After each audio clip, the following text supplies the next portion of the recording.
বিশ্বনবী বলেন, কিয়ামতের কঠিন ময়দানে যেদিন স্বামী স্ত্রীকে চিনবে না, বন্ধু বন্ধুকে চিনবে না, পীর সাহেব মুরিদকে চিনবে না, নেতা আর কর্মীদেরকে চিনবে না, এই কঠিন মুহূর্তে সূর্যটা মাথার কাছে চলে আসবে।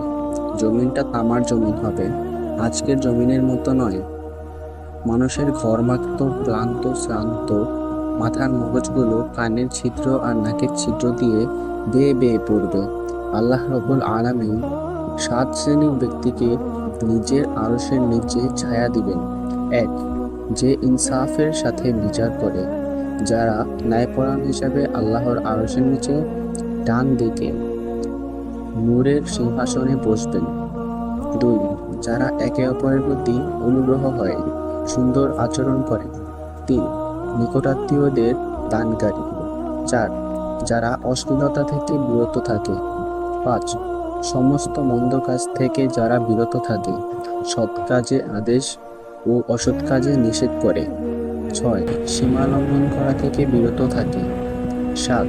যারা শিক্ষা গ্রহণ করে তারপর অন্যকে শিক্ষা দেয়। আল্লাহ তাআলা আমাদের এই ৭টি আমল মেনে চলার তৌফিক দান করুন। আমিন।